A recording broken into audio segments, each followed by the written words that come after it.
Saúdo a todas e a todos. A videoaula de hoje é sobre Marx e queria apenas lembrar a coragem filosófica que teve Feuerbach para negar incondicionalmente a transcendência do cristianismo. A crítica radical abriria espaços para criar um novo, a filosofia do futuro, que ele assim coloca. A redução da essência de Deus extra-humano, sobrenatural e antirracional à essência do homem natural, imanente, inata, é, portanto, a libertação do protestantismo, do cristianismo em geral, da sua contradição fundamental, a redução do mesmo à sua verdade, ao resultado, o resultado necessário e recusável, incontestável do cristianismo. É isso que Feuerbach está querendo aqui colocar. E eu queria aqui lembrar que Feuerbach, quando ele ficou mais velho, ele teve a oportunidade de participar em 1948 dos grandes levantes revolucionários que aconteceram pela Alemanha, em Paris principalmente. O seu pensamento teve uma certa influência, mas ele se recolheu, não teve participação ativa. No calor dos eventos revolucionários que sacudiram Paris, ele até cogitou ir a Paris ou emigrar para a América. Mas depois ele acabou ficando no seu castelinho e proferiu conferências a estudantes na Universidade de Heidelberg. Mas ele não está imbuído dessas energias e esperanças revolucionárias com as quais o jovem Marx está muito entusiasmado. E Feuerbach acaba respondendo assim, numa carta: "Vou agora para Heidelberg, onde darei aos jovens estudantes conferências sobre a essência da religião, e se então das sementes que lá terei espalhado em 100 anos brotarem alguns grãozinhos, terei feito muito mais pelo bem da humanidade do que vós com vossos ataques." A pouca esperança que Feuerbach tinha em movimentos revolucionários, ao contrário de Marx e Engels, que no inverno de 1848, exatamente no dia 21 de fevereiro, poucos dias antes de começar as barricadas, esse fervor revolucionário em Paris, Marx e Engels publicam o Manifesto do Partido Comunista, seguindo esse caminho revolucionário que o Feuerbach, recolhido, se recusou a trilhar. E Marx vai formular a crítica a Feuerbach, que já está formulada de modo enfático na 11ª tese contra Feuerbach, que é de 1845, quando Marx diz: "Os filósofos apenas interpretaram o mundo de diferentes maneiras. O que importa, porém, é transformá-lo." É uma frase que todos nós conhecemos muito bem. Por isso, é Marx quem irá desenvolver com mais rigor o processo histórico de autoconstituição da espécie humana. Feuerbach desenvolve pouco o caráter histórico do homem.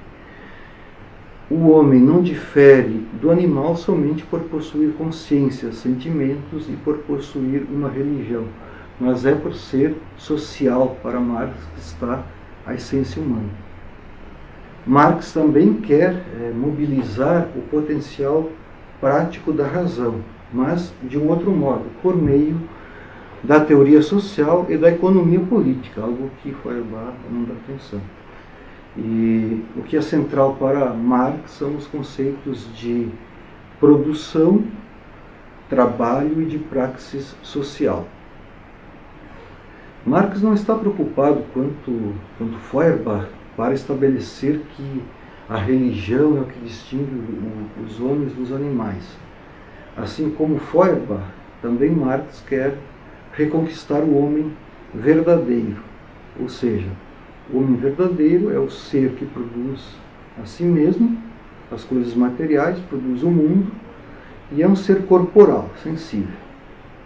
não é a partir da superestrutura religiosa que Marx formula uma nova relação entre homem e mundo, e o mundo natural, mas é a partir das relações econômicas. Por isso, Marx valoriza bastante as relações econômicas. Por isso, se Feuerbach partia da religião à filosofia, colocando a religião como um conhecimento de si primeiro indireto do ser humano, Marx quer partir direto do ser humano vivendo em sociedade. Essa é uma diferença substancial entre os dois pensadores. E com isso, vamos avançar em Marx.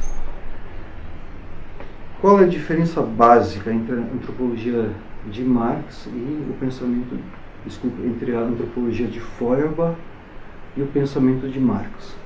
Marx tem um pensamento que é dialético, mas é uma dialética diferente da de Hegel, que quer fundamentar, que quer impelir uma prática social e revolucionária. Se Feuerbach ficou apenas no plano abstrato, querendo reduzir a teologia à antropologia, Marx ainda reconhece que já foi um bom começo para propor a posição verdadeira do homem, finito e mortal. Esse seria então o caminho para emancipar a humanidade. E é aí que Marx vai defender a existência própria, singular e social do ser humano. E essa foi a grande contribuição de Marx, e sem dúvida é muito importante para a nossa época, que é a época em que predomina um individualismo em muitos aspectos antissocial. Em 2018, quando festejamos 200 anos do nascimento de Marx, é importante assim, ressaltar o que significou Marx para o seu tempo, para a sua época. Assim, Marx compreende o homem como um ser social genérico, ou seja, o gênero humano vivendo em sociedade, não mais como uma pessoa privada burguesa. A crítica de Marx ao homem burguês. Ele quer tratar o homem como um ser que produz tudo a si, o seu mundo, e ao produzir a si mesmo, ele produz o mundo social, o mundo humano e histórico. Com isso, ele quer construir uma nova relação entre o homem e o mundo, através de uma teoria humana do mundo, e não uma teoria especulativa, metafísica ou idealista. Para isso, ele vai partir das relações econômicas para reconquistar o homem verdadeiro.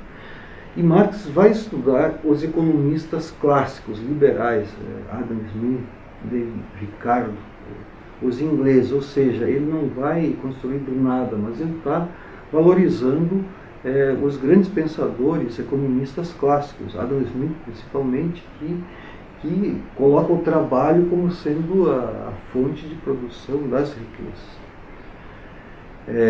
Com isso, ele vai dizer: só se pode falar de uma história humana universal, não a partir de uma razão especulativa como em Hegel, mas a partir da constituição do homem através do trabalho humano.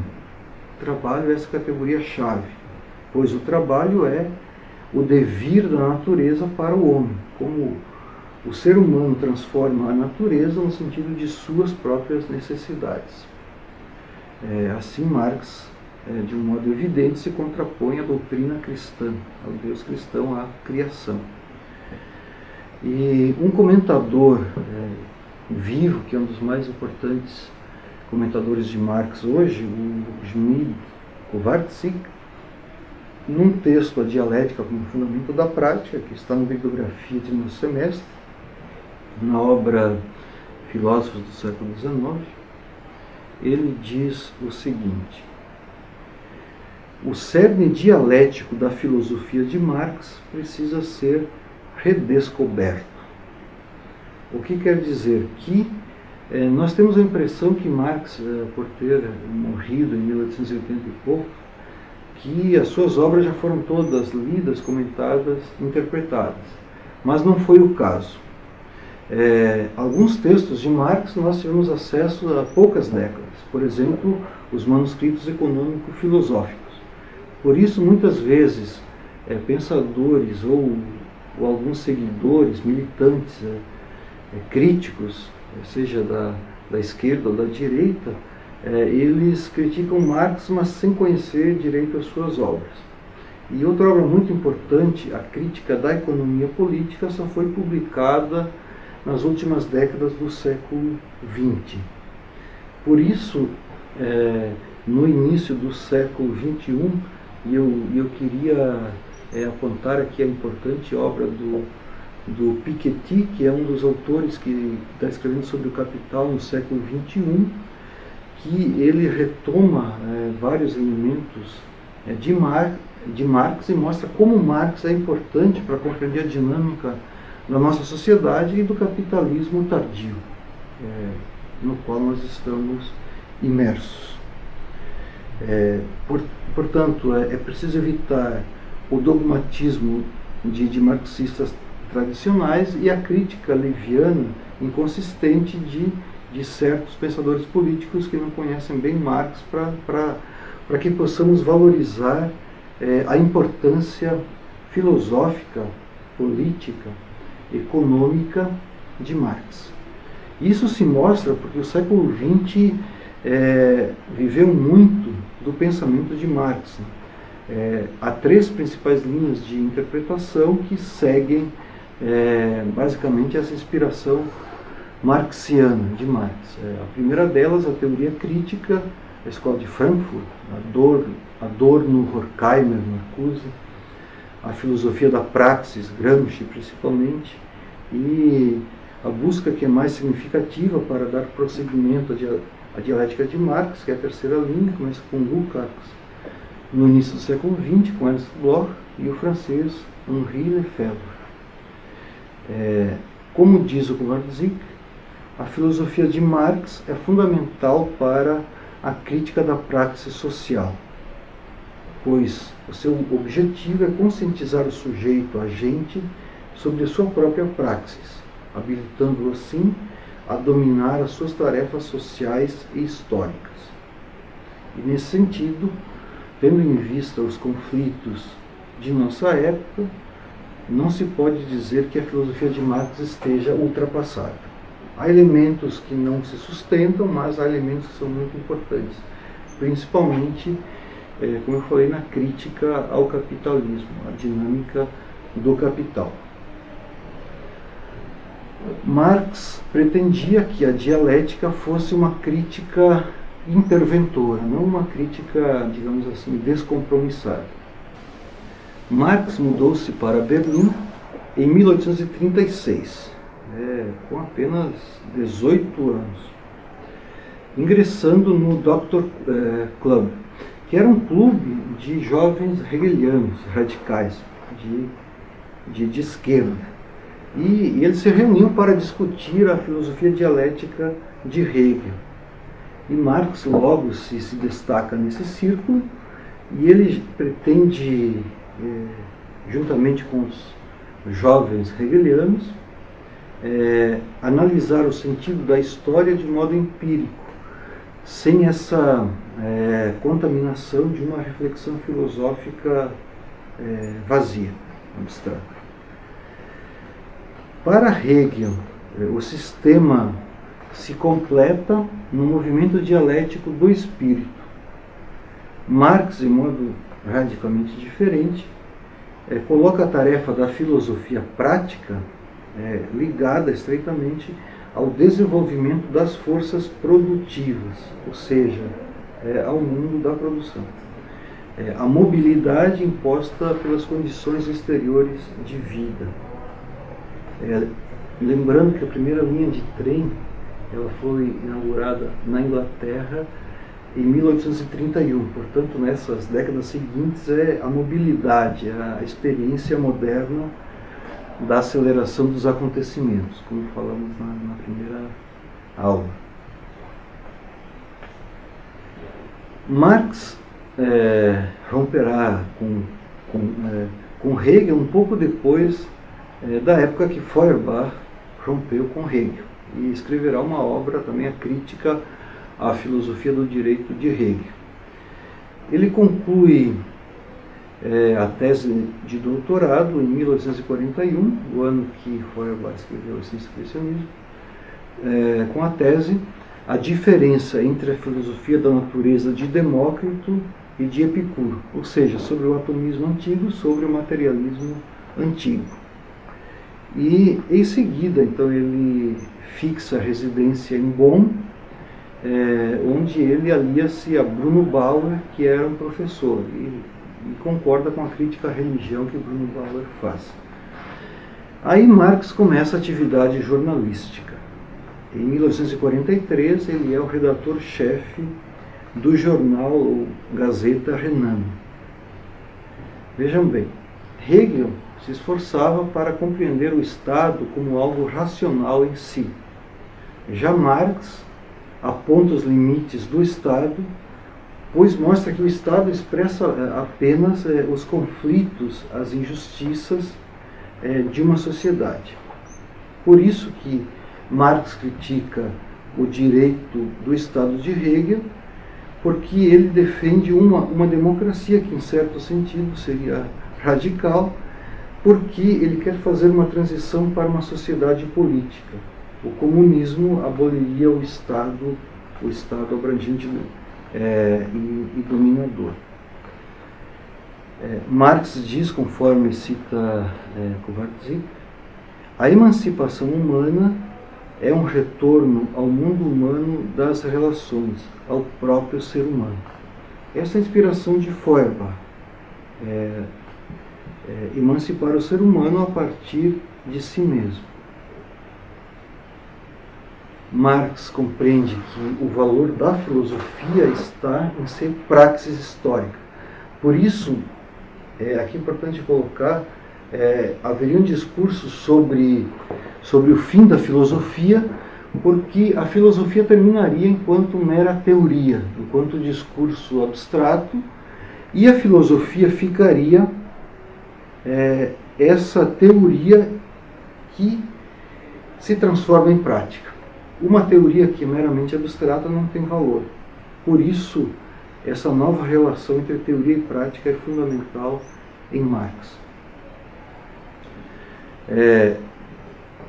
Uma diferença básica entre Marx e Hegel é a seguinte. Marx está preocupado com o futuro, com a transformação do mundo, superando as injustiças, desigualdades e todas essas explorações do mundo do trabalho. Por isso, a filosofia deveria ser uma crítica interventora, deveria se transformar em praxis histórica. A praxis histórica, política e social. A conciliação do homem com a realidade, ela não poderia ocorrer, como em Hegel, por meio de uma visão racional da história, em que uma razão impessoal, como uma mão invisível, estaria operando todas as mudanças. Marx quer que essa intervenção seja fruto do homem em sociedade. Por isso, essa seria uma tarefa radical de autonomia. Aí fica a pergunta: como efetivar, como concretizar essa crítica e essa praxis? Marx achava que essa análise crítica da realidade social, em suas contradições reais, entre uma razão moral colocada na praxis humana, dominadora, e as relações irracionais e desumanas que seriam vigentes no século de Marx. Mas vejam bem, a teoria filosófica ela tem um papel muito importante, porque ela uniria todos os envolvidos no processo histórico para a sua conscientização, para trabalhar no sentido de uma libertação revolucionária. As energias teóricas deveriam estar voltadas para um projeto de libertação. E não é qualquer libertação, mas uma libertação revolucionária.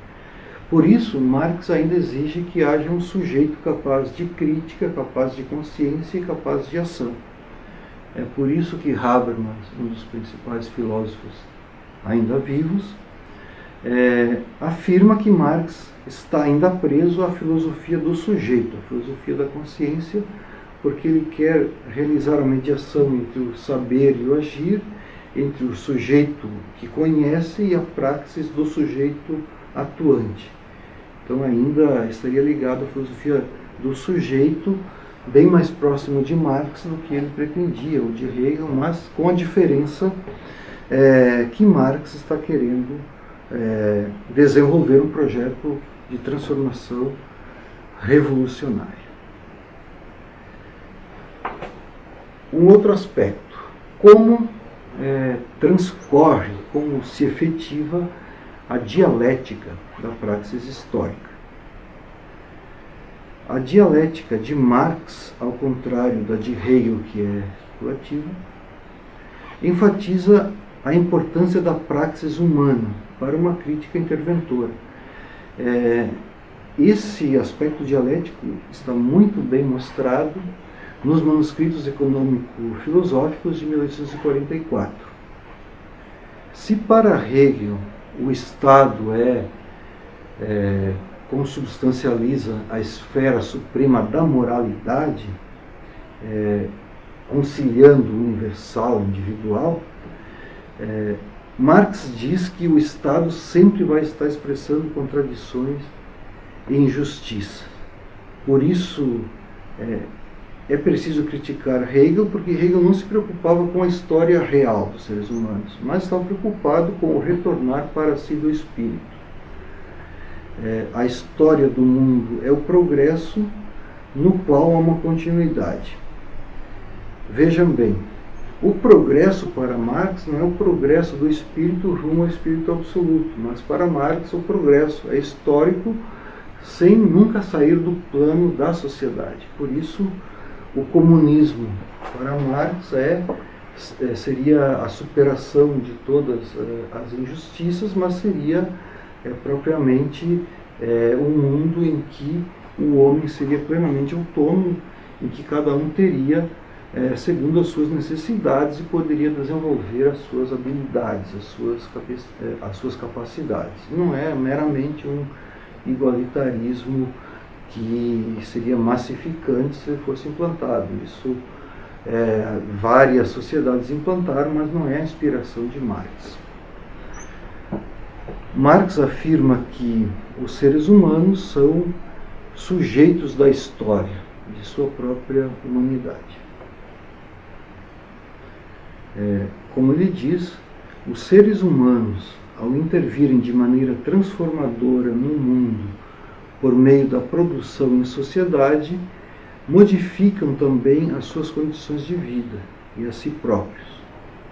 Vejam bem, ao transformar o mundo através do trabalho, principalmente o homem modifica as suas condições de vida e a si próprio. Ele pode ter condições para melhorar a cultura e o seu mundo do espírito.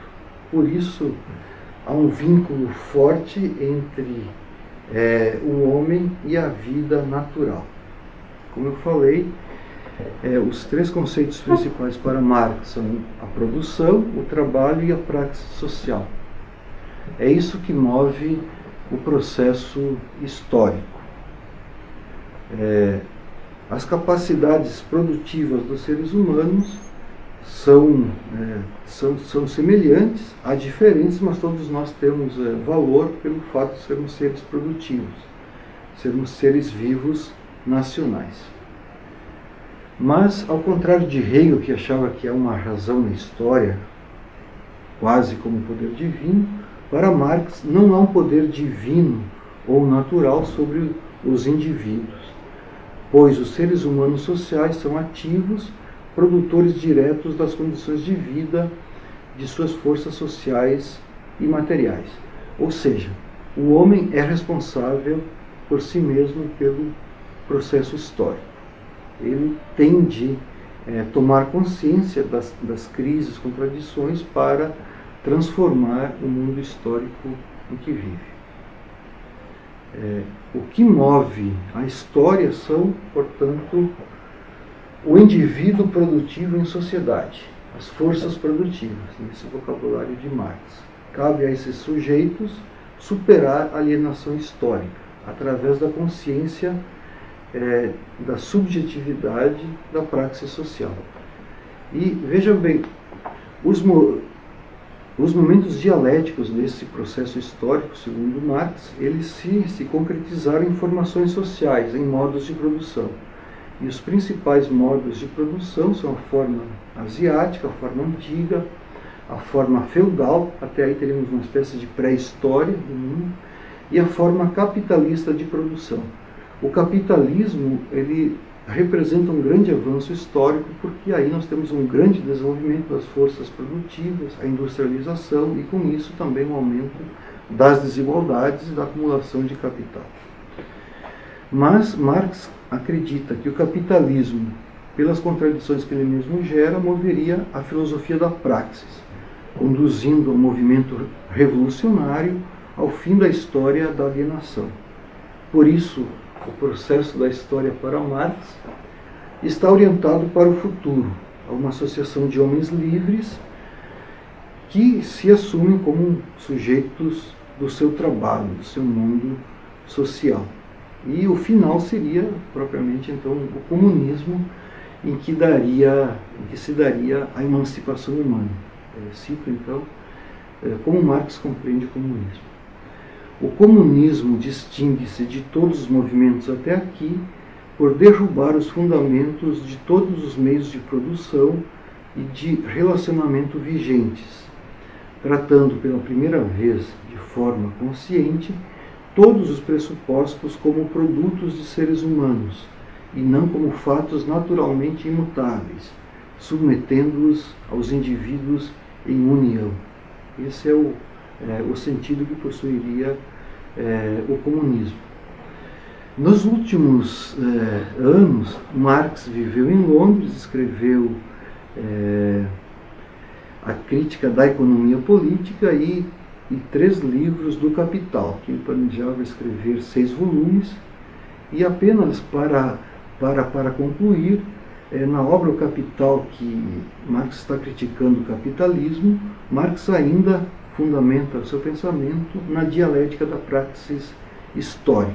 Ele retorna ainda a Hegel para revelar, através da lógica hegeliana, a lógica do capital. Então é como também há uma especulação no capitalismo, mas tem um sentido bem diferente da especulação em Hegel, em Marx. E por isso Marx, o crítico do capital, que é esse sujeito usurpador que acarreta a crescente negação do trabalho e da natureza viva. Cito Kowarczyk, que mostra como hoje é importante o pensamento de Marx.